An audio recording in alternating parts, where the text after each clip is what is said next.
Sure. Infectious diseases, part 5, understanding the transmission, uh, prevention, and control of common pathogenic bacteria of respiratory tract. And most of you already know me. I'm Dr. Omer Farooq. I'm a resident orthopedic surgeon from Benazir Bhutta Hospital, Rawalpindi Medical University, Pakistan. So, learning objectives for today's class are introduction, basic definitions, common respiratory pathogenic bacteria in humans. Then we will go on to discuss these pathogenic bacteria. That is Streptococcus pyogenes, Corynebacterium diphtheria, Streptococcus pneumoniae,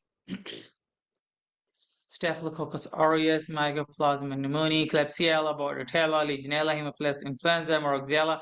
So all of these are, there are some other bacteria as well, such as Yersinia, Pseudomonas, Haemophilus parainfluenza, etc.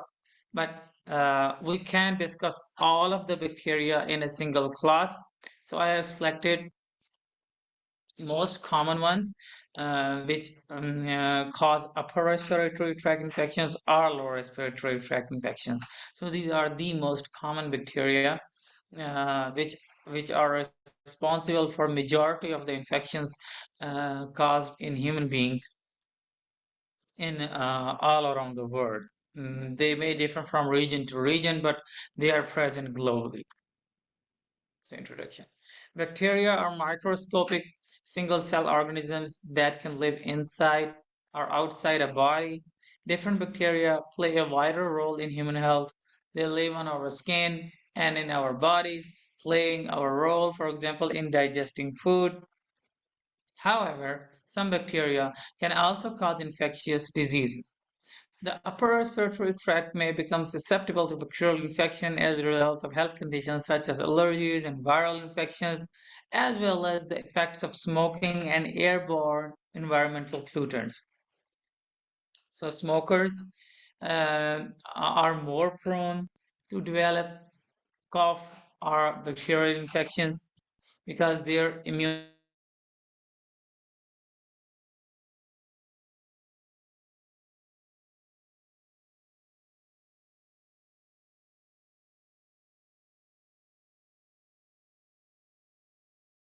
and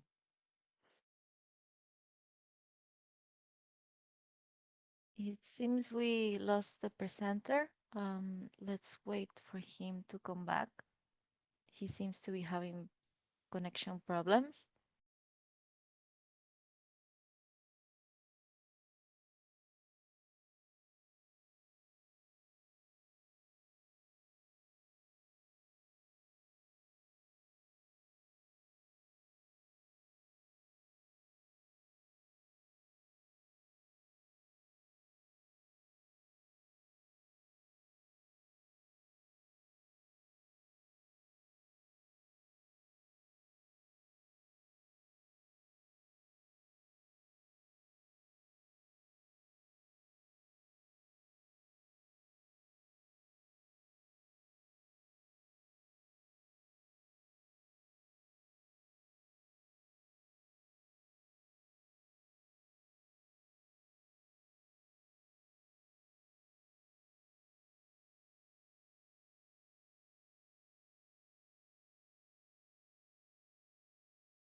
Hello, everyone. Can Seems everybody like hear the me? presenter is back. Please go ahead.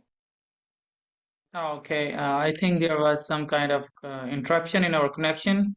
I didn't know. So where were we? I apologize for the inconvenience. I didn't know that my connection is disrupted, so I kept on speaking until I came to know a bit later.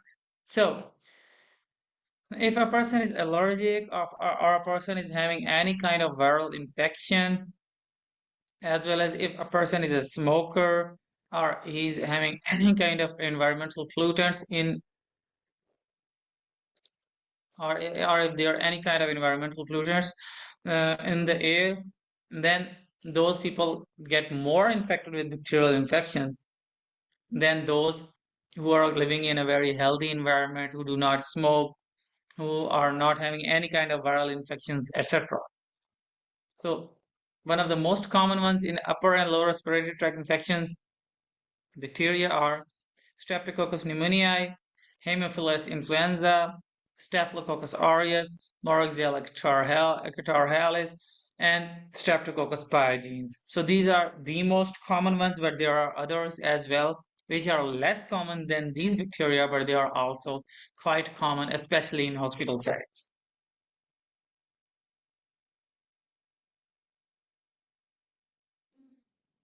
Then respiratory tract infections, including sinusitis, pneumonia, otitis media, continue to be a major concern in clinical practice. Although these infections are not typically life-threatening, chronic and recurrent respiratory tract infections are common, may be refractory to treatment, and account for two-thirds of antibiotic prescriptions. Understanding how normal host defenses are overcome by pathogenic organisms and how treatment is affected by the emergence of resistance on a local and national basis are critical to effective RTI management. So, Sorry, Dr. uh, Omer. We can see your screen. you people can't see my screen. Oh, sorry, it's not being shared. No. Okay, let me check now. What's the problem?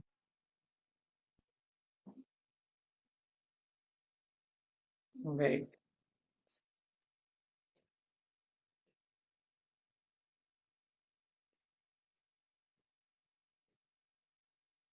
where are the settings? I did turn on, but it didn't turn on maybe. Okay. Can everybody see my screen? Yes. Yes. Okay. Sorry. So basic definitions, we were just discussing the introduction. So now we have come to the basic definitions. So before we start to go on towards the main class, we will discuss some basic definitions so that we understand what are we going to discuss, what are the terminologies which are we going to discuss in our class. So, upper respiratory tract infection means the infection of upper airway starting from nasal cavity, nasopharynx, oropharynx, and larynx. So, basically, the infection above vocal cords is called upper respiratory tract infections. Then, lower respiratory tract infections mean infections of the lower airway starting from below the vocal cords, including trachea, bronchi, bronchioles, and the lowermost level of alveoli. So any infection of the airways, whether it consists of nasal cavity, pharynx, or larynx, or even throat, we call it throat. Any kind of infection involving throat, which is above the vocal cords, above the larynx, above the vocal cord, is called upper respiratory tract infection. And any infection which has traveled down the vocal cords is called lower respiratory tract infections. So by percentage, the upper respiratory tract infections are most common. We get flu every 2 to 3 months, twice a year, or thrice a year, or 4 times a year. Getting a flu is common, but it is possible for the flu to get converted into lower respiratory tract infection, but it does not happen all the time. Many of the time we do get flu, we do get sore throat, and it does not convert into a cough or bronchitis, but many of the time it does convert into lower respiratory tract infection as well. So any infection of the airways above vocal cord is called URTI, or any infection which is below the vocal cord is called LRTI. Now, gram stain principles. Gram positive and gram negative bacteria are classified by how they react to the gram stain process, which is based on the structural differences in their cell wall. So there was a stain called Gram stain because it was discovered by a Danish bacteriologist called Dr. Chris Graham. So basically, what he did, he developed a stain, a specialized stain or a specialized method where he would apply that stain to a specific bacteria, and he would tell whether the bacteria is a gram positive bacteria or a gram negative bacteria. So in this way, he would classify the bacteria to two different groups, and then these groups would respond to the treatments differently. So that was the basically Gram stain principle. Gram is the name of the surname of the bacteriologist who discovered this stain. So there are gram positive bacteria. The gram positive bacteria have a thick single layered cell wall with a lot of peptidoglycan that retains the purple crystal violet stain used by the dye used in gram stain. So the dye which is used in the gram stain turns these bacteria into a purple crystal violet. So that is why these kind of bacteria are called gram positive bacteria. And there are other bacteria which do not turn into purple crystal violet. So these bacteria are gram-negative bacteria because they have a thin peptidoglycan layer and an outbrain which allows the purple stain to be washed away, making them turn pink or red after a counter stain is applied. So these bacteria which do not turn purple even after the crystal violet stain is applied, then these bacteria are called gram-negative bacteria. And this was discovered by Dr. Chris Graham in 1880 or 1870s. It was like way too. It is this principle or this staining method is way too old. It's like 140 or 50 years. He did it in like 1880s or 1870s. So it is a very old bronze stain, and it is still used. So this is a legacy of that person, that this scanning method is still used up to this day. Then we will discuss whether a bacteria is a coccus, or whether a bacteria is a coccobacillus, or whether a bacteria is a bacillus. So what is coccus? Coccus means a rounded shaped bacteria, a bacteria which is spherical, rounded. And coccobacillus means oval shaped bacteria which are not completely round or rod shaped. And bacillus means rod shaped bacteria. So whenever I call a coccus, it means a round shaped bacteria. When I call a coccobacillus, it means it is an oval shaped bacteria somewhere between completely rod shaped and completely rounded. So it will be an elliptical or oval shaped bacteria. And then bacillus is a truly rod shaped bacteria. So this was the thing which he used to differentiate. So above is the microscopic histological picture, and below is basically above is basically electron microscope picture, because to look at the molecular level of the cell wall, it is impossible. So it is an illustration based on electron microscope images. So if you look at the purple color beads in gram-positive bacterial cell wall, so there are lipoproteins in right side in gram-negative, but in left side the peptidoglycan layer. So there's a thick peptidoglycan layer in gram-positive bacterial cell wall. So this peptidoglycan layer retains the crystal violet dye, which is used in gram stain, but this dye is not retained by gram-negative bacteria. One, due to very less number of peptidoglycan. Number two, there is an outer membrane which does not allow the crystal violet stain to reach the peptidoglycan layer. So gram-positive bacteria look like purple. So there are microscopic images in this image below.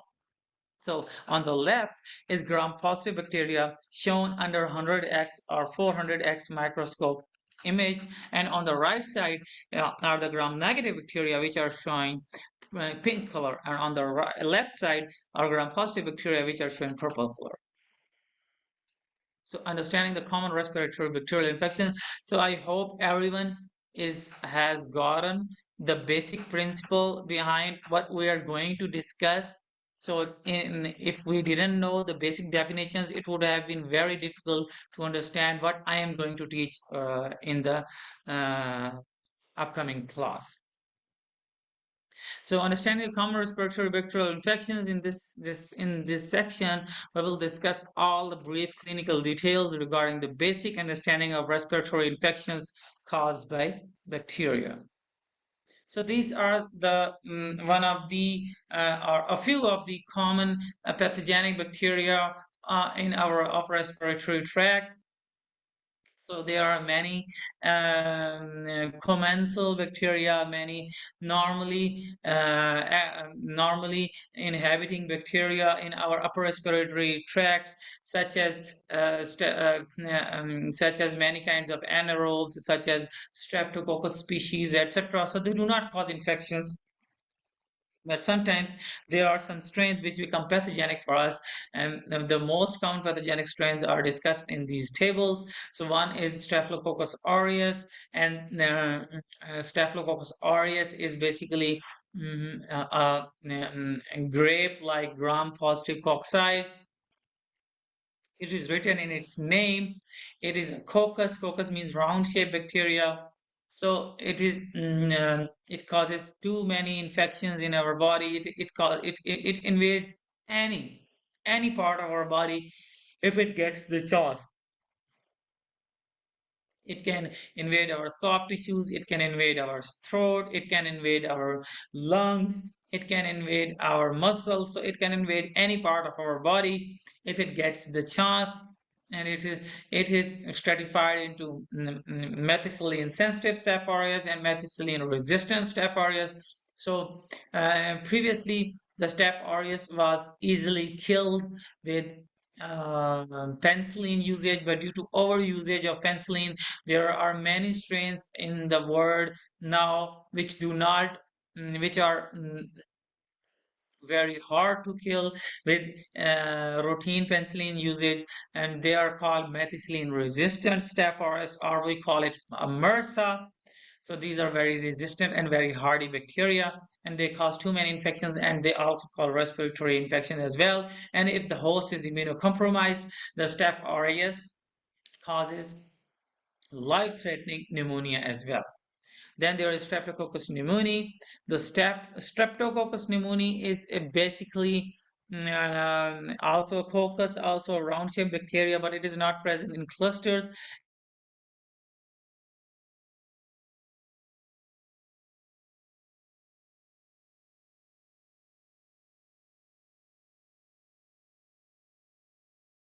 And it is also a significant cause of morbidity and mortality. And recommended medicines are also written uh, for each of these bacteria. I will not go into the details of the recommended medicines for these bacteria because there are various guidelines across various different continents. There are various strains prevalent in different regions. So the recommended medicines are not universal guidelines, and they change from region to region, even from hospital to hospital as well. Haemophilus influenza. This organism is mainly prevalent in children and less common in adults. This organism is associated with frequent exacerbation of bronchiectasis as well. Then Klebsiella pneumoniae and Legionella pneumophila. So these are gram-negative rods. Then Mycoplasma pneumoniae. So Mycoplasma pneumoniae is a very, very small facultative intracellular uh, bacteria, it needs another living cell to replicate. And then Moraxella chlorhalis. This is also a very, very common bacteria, especially implicated in ear infections because Moraxella chlorhalis causes upper respiratory tract infections more common than lower respiratory tract infections, and it most commonly causes ear infections as well. And then there is Pseudomonas. Pseudomonas aeruginosa does not routinely cause respiratory tract infections, but it is implicated in nosocomial infections. So nosocomial infections mean hospital-acquired infections, or a patient who is bedridden, or a patient who is having aspiration pneumonia. If a person who aspires his gastric contents or gastro intestinal contents, then Pseudomonas aeruginosa infection is common. So we go on to discuss the most common bacteria one by one. So Streptococcus pyogenes. Streptococcus pyogenes is a beta hemolytic streptococcus. So what is beta hemolysis? Any bacteria which which causes the phagocytosis of RBCs and causes the complete hemolysis of red blood cells. And if that bacteria is dropped into uh, a field full of red blood cells, then this bacteria eats up all the red blood cells. So this bacteria causes beta hemolysis of RBCs. So after a while, if you look back on that culture media where these bacteria were thrown into the culture media, and if there were RBCs, the RBCs vanish.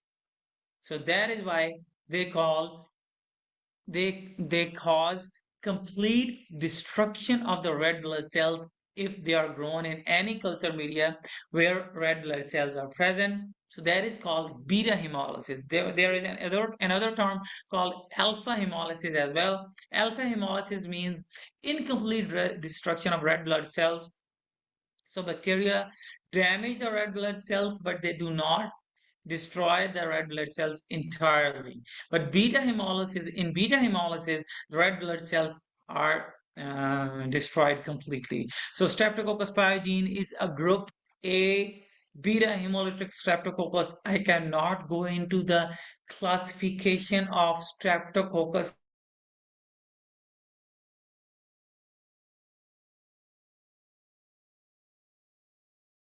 hemolytic, and there are alpha hemolytic as well. So streptococcus has its own classification system, but we are discussing one bacteria out of those streptococcus species, that is streptococcus pyogenes. So we cannot go into the details of all the classification systems. So these are gram-positive cocci. They are present in chains. They cause beta hemolysis, and the diseases they cause are pharyngitis, tonsillitis, and scarlet fever. So pharyngitis is inflammation of the pharynx, tonsillitis is inflammation of the tonsils, and scarlet fever is a specific fever in which cheeks and extensive surfaces of the forearm of the children become red. And these are the hallmarks, the illnesses which are caused by this bacteria. So the virulence proteins are M protein and streptolysins and pathogenic exotoxins. And it causes colonization of the pharyngeal mucosa, and exotoxin mediated inflammation is caused by this bacteria. So, what are the complications? So, it causes rheumatic fever,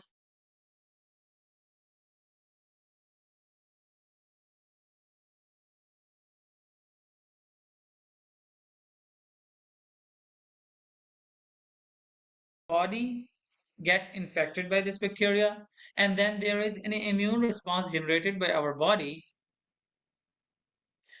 And after 2 to 4 weeks, when this bacterial infection clears, so the autoimmune response, so the immune response that was generated against this bacteria starts attacking our own body, such as our heart, such as our joints, such as our kidneys, etc. So this bacterial infection gets clear, but then what happens? is that the immune system backfires and it gets confused and it starts attacking our own joints, our own heart, or our own kidneys. And this disease is called rheumatic fever. And the disease caused by attack on the kidneys is called glomerulonephritis. So all of these things happens after the infection with this bacteria. So treatment is with penicillins, and if you cannot take penicillins, you can take macrolides such as clarithromycin or azithromycin.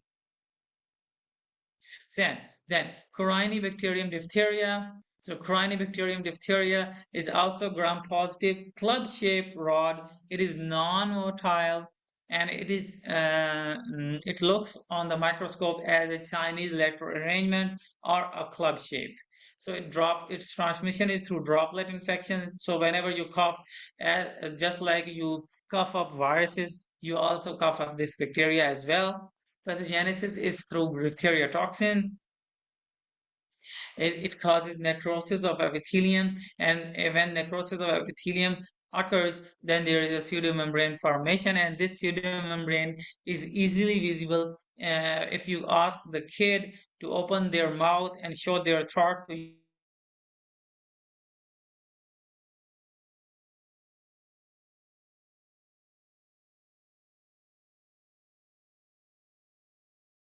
pseudomembrane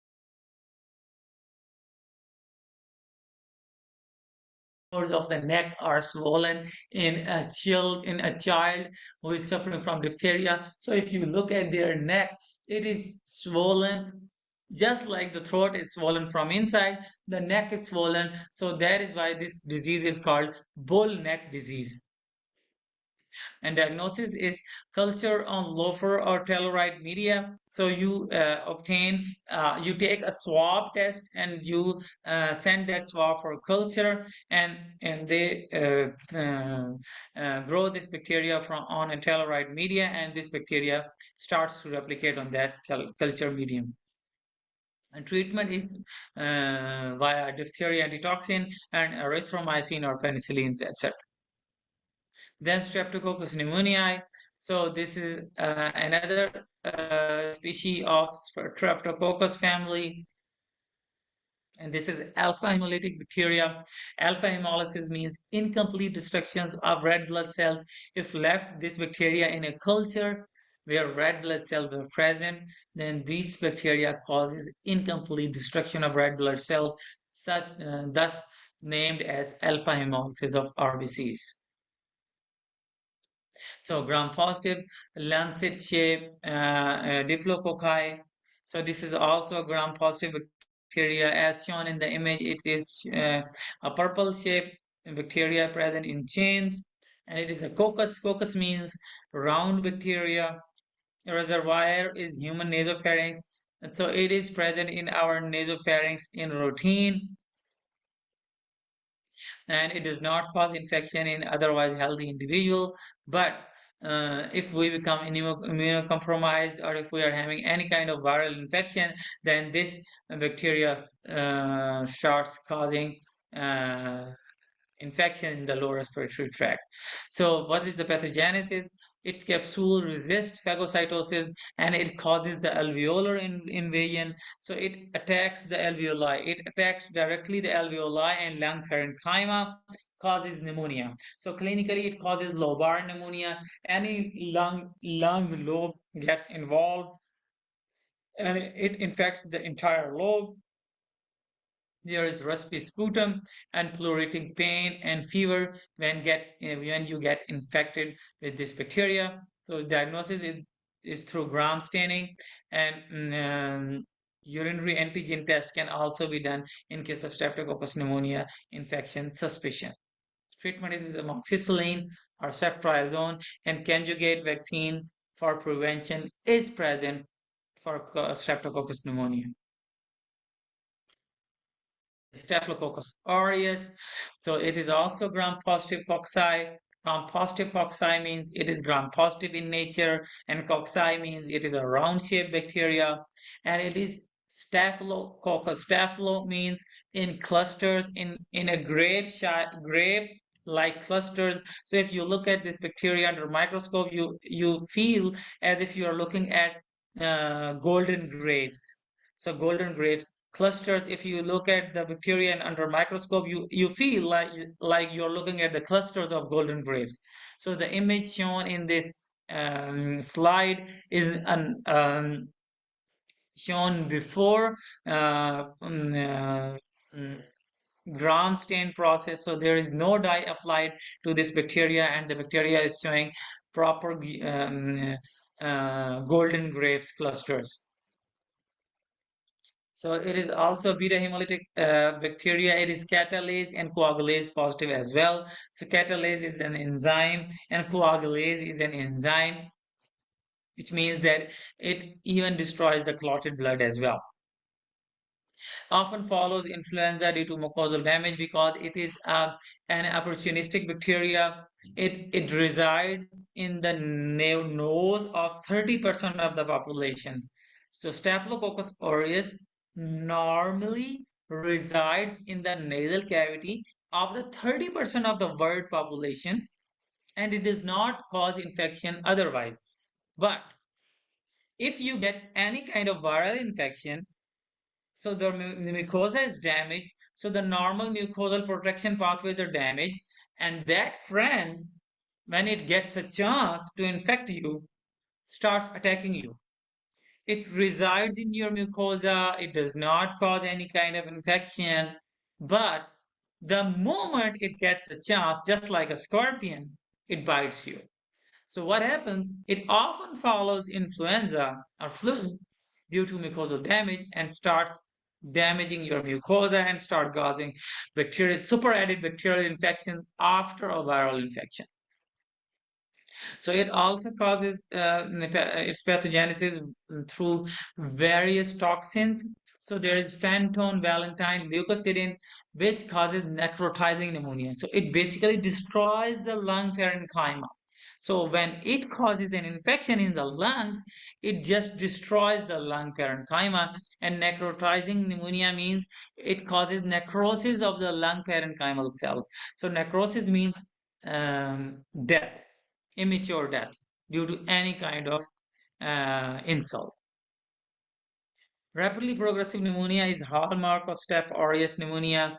There is also empyema and abscess formation. Empyema means pus in the pleural cavity of the lungs, and abscess means collection of pus inside the lung. So there is a cavity formation, cavitation formation, a cyst formation inside the lungs where an abscess can develop.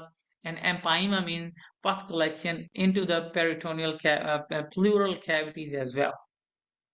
Diagnosis is through sputum culture. So patient coughs up sputum and you can diagnose the bacteria via a sputum culture of the patient and x-rays as well. You patient is coughing, patient is getting sick day by day, and patient is unable to breathe properly, and you get the x-rays and you look at the image of the x-ray and it looks like just the image shown in this slideshow. So, treatment is anti-cephalofocal penicillins or vancomycin for MRSA.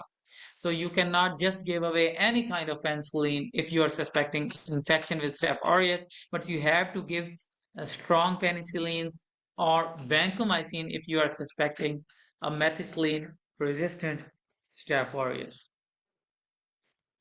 Then Mycoplasma pneumoniae. So it is the smallest free living organism because it is just very small. Even compared to other bacteria, it is very small. So it is this much small that it can be compared to some of the largest viruses as well. So it is this much small. It lacks cell wall. There is only cell membrane present. It is also transmitted through droplets such as coughing or sneezing, and pathogenesis is through it adheres to respiratory epithelium. And what does it does to our respiratory epithelial cells? It causes the cilia to stop working. So the ciliary movement of our respiratory mucosa clears up any kind of debris or any kind of mucus that is being produced in our lungs. or in our airways. So when this ciliary movement stops, what happens? There is accumulation of too much sputum or accumulation of too much cough. So there is persistent cough when a person is infected with Mycoplasma pneumoniae. So what happens? Patient does not feel that much sick, and that is why it is called atypical pneumonia. But patient is having severe dry cough, and that is why it is called walking pneumonia. Patient is having severe dry cough, but patient is not feeling that much sick, like as if patient is infected with staph aureus or streptococcus pneumoniae. The patient gets sick, the patient gets oxygen dependent, and the patient needs hospitalization. But in case of mycoplasma infection, patient does not feel that much sick, but their cough is not going away. So diagnosis is through PCR or cold agglutinins. So it is the bacteria is this much small that you cannot grow it on cultures easily. So you have to perform the PCR. We usually perform the PCR for viral infections, but sometimes for bacteria, polymerase chain reaction can be performed to replicate the DNA of the bacteria which is infected. Treatment is through macrolides. Macrolides mean azithromycin, clarithromycin, or erythromycin, etc., or tetracyclines as well. Then there is a bacteria called Klebsiella pneumoniae. So it is a gram-negative encapsulated bacillus. Bacillus means a rod. So it is mostly involved in hospital-acquired infections. So it is a gram-negative bacteria. That is why it is shown as a pink-colored bacteria in the image above. It is a lactose fermenter and it causes mucoid colonies, so it produces too much mucus. It also causes urinary tract infections as well, but uh, in hospital settings, it causes hospital-acquired pneumonia as well. So pathogenesis is through capsule, which prevents phagocytosis, and it also causes necrotizing lobar pneumonia. So there is a hallmark sputum color in this bacterial infection, and that is currant jelly sputum. So there is specific currant jelly color of the sputum. So whenever the patient is coughing this sputum, there is high clinical suspicion that the patient is uh, admitted in a hospital and is coughing up this color sputum, then the patient is suffering from Klebsiella infection. So diagnosis is through culture, sputum culture or gram staining. The sputum is thick and mucoid, so you take up the sputum of the patient and you perform the culture in sensitivity, and this bacteria easily grows on the culture. So this bacteria can not be routinely killed with routine antibiotics such as penicillins or cephalosporins, but you need carbapenems due to ESBL, which is called extended spectrum beta lactamase productions. So that is why they cause severe infections, and you have to give meropenem, imipenem, etc., which are stronger antibiotics, or and they are called carbapenems as well. Then Bordetella pertussis. So Bordetella pertussis is basically the bacteria which causes whooping cough. So these are small gram-negative coccobacilli. They are also transmitted through airborne droplets, and they are uh, motile bacteria, and they contain flagella as well, and they're clinically they cause paroxysmal whooping coughs. So you cough this much that you keep on coughing like you can't even breathe. There is paroxysmal cough, and then you breathe in like, and then you start coughing again. And you keep on coughing like there is a paroxysm of cough, and there is not even a space for breathing, and then you whoop and then you again cough, and this is convalescent. It comes again and again, and sometimes in children as well as in females, in young adult females, There is vomiting as well. So you cough this much that you end up in vomiting. So first of all, there is catarrhal phase. Catarrhal phase is like there is a flu-like symptom, flu-like illness. You just feel sore throat, you feel flu, you feel influenza, you feel malaise, but then the cough starts.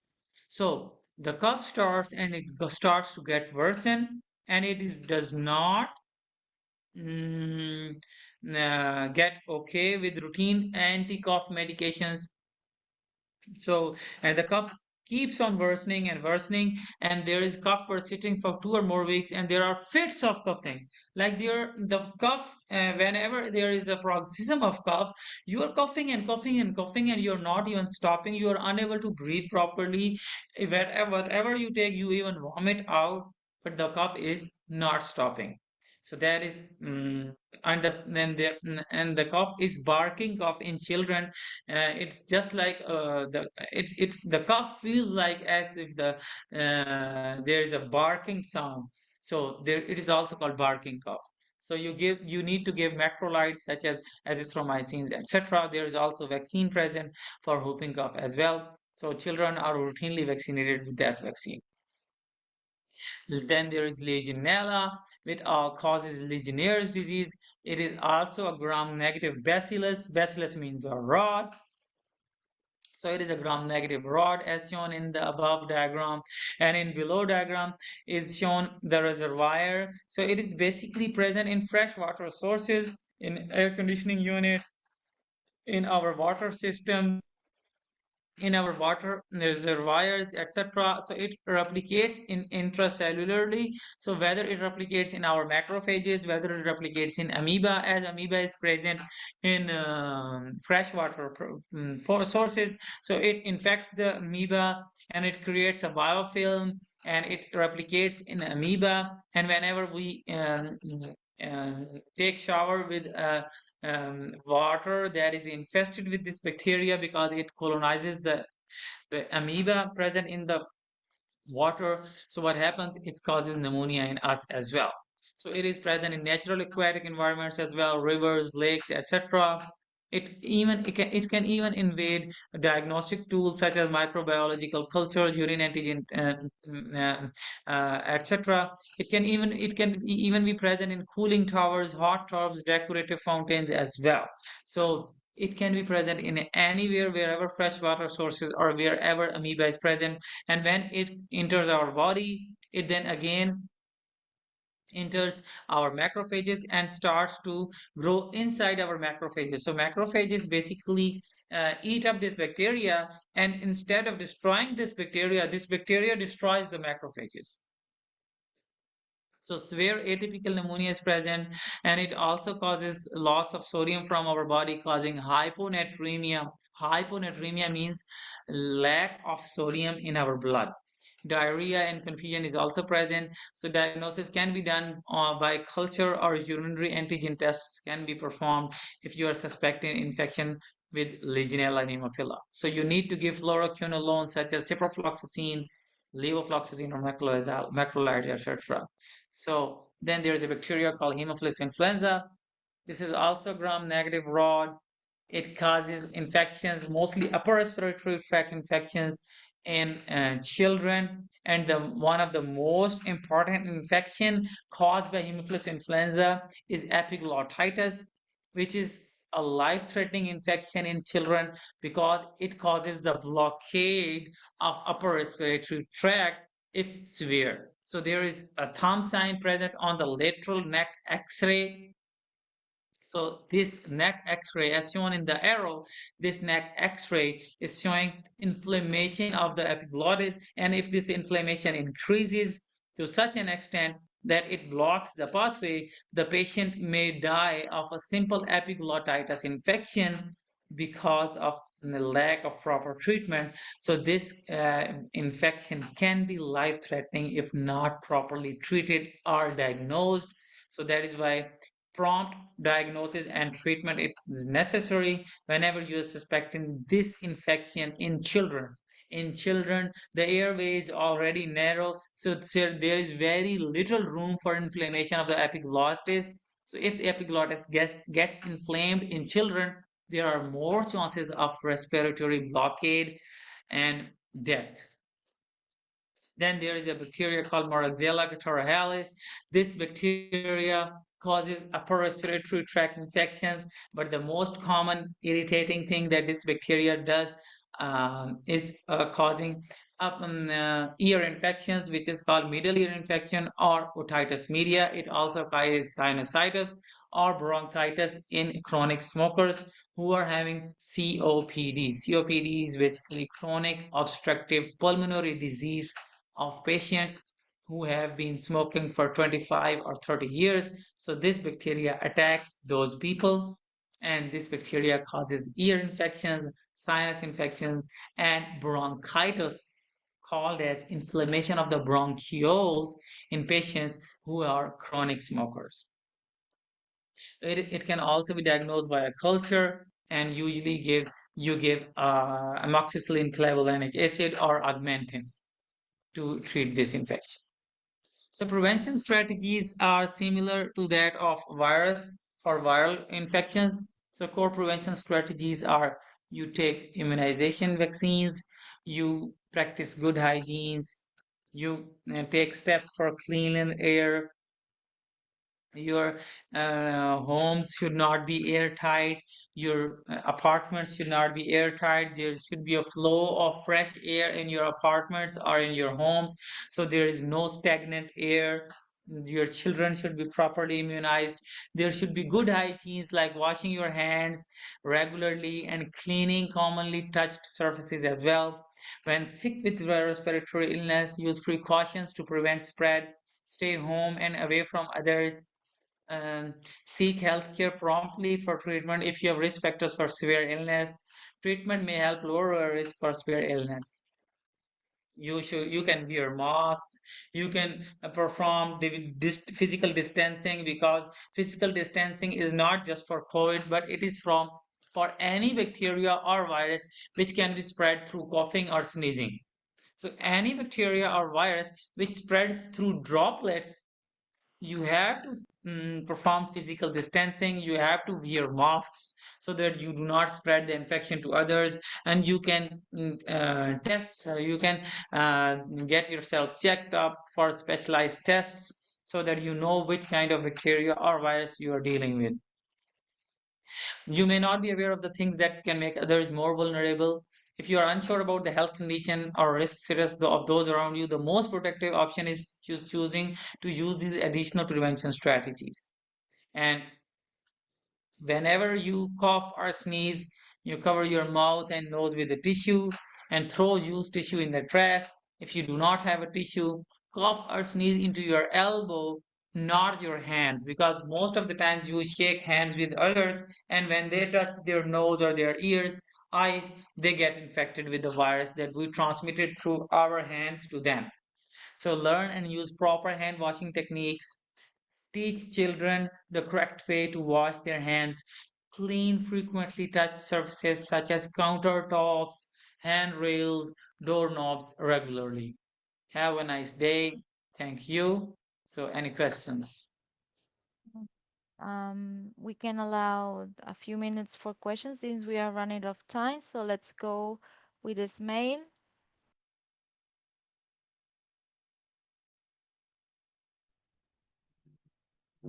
Yeah, good morning, sir. Yeah, Good good evening. morning, and to Antoniela. Yeah, good morning, everyone. Okay, my question, sir. My question is on control of common bacteria of respiratory tract. So this is my question. By Okay. evaluating the effectiveness of current surveillance systems in tracking respiratory bacterial infections, what improvements could be made to enhance early detection and response capabilities? So, can you please repeat the first part of this question because your voice was cut? I was Oh, unable to hear it properly. all right, good. Let me take everything from the beginning again. By evaluating Okay. the effectiveness of current surveillance systems in tracking Okay. respiratory, yeah, in tracking respiratory bacterial infections. What improvement could be made to enhance early detection and response capabilities? So, very good question. So basically, the most important thing uh, you need in any hospital setting is uh, the development of a proper uh, culture lab, like where the proper microbiology lab, where you can perform all kinds of cultures and sensitivities, where you have all kinds of bacterial agar, such as chocolate agars, sheep blood agar, and there are many culture media for different kinds of bacteria. There are many staining methods for different kinds of bacteria. So then the most important thing that you need for early detection and diagnosis and proper culture and sensitivity is development of a histopathology network and microbiology labs equipped with performing all kinds of culture and sensitivities, and they should be equipped with dealing with fungal infections. So they should be able to grow the the various kinds of fungi on culture media. The lab should be able to grow bacteria on the culture media, and there should be proper microbiology equipment for performing culture and sensitivity. So the problem, the we as doctors, we whenever there are no proper you say microbiology labs provided to us, so what we have to do, we have to treat on a hit or trial basis. We have to start the antibiotics empirically. So we have to start the patient on any kind of antibiotic which we deem suitable, and it is not proven through any kind of culture or sensitivity. We think that the person might be suffering from staph aureus infection. Okay, so start with methicillin, and we don't even know whether it's a methicillin sensitive staph aureus, methicillin resistant staph aureus, or whatever. We don't even know whether it's a mycoplasma or any other kind of some rare form of bacteria. But if we cannot perform proper culture and sensitivity, we cannot grow that bacteria in culture, we cannot perform simple gram stain. Culture and sensitivity is a bit further thing. If we cannot perform simple gram stain, there is no microbiology lab, or there is no microbiologist to even perform, even not even technician. This can be done even by a technician as well. Gram staining is very easy. So even a lab technician can perform a gram stain if he's trained enough. So if there should be a proper histopathology and microbiology lab network in every hospital, which is dealing with respiratory infections, especially lower respiratory infections. So lower respiratory infections become life-threatening. That is why, because the lungs are involved, and our oxygen mixing with blood gets done at alveolar level. So whenever lungs are involved, the lower respiratory tract involved, it becomes life-threatening.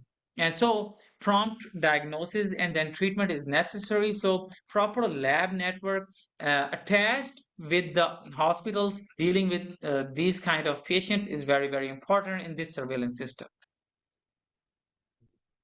Thank you, sir. I'm grateful, sir. Thank you. Next question, please. Thank you. We can answer two more questions since we run out of time. So let's go with Abu Kabar. Thank you, sir.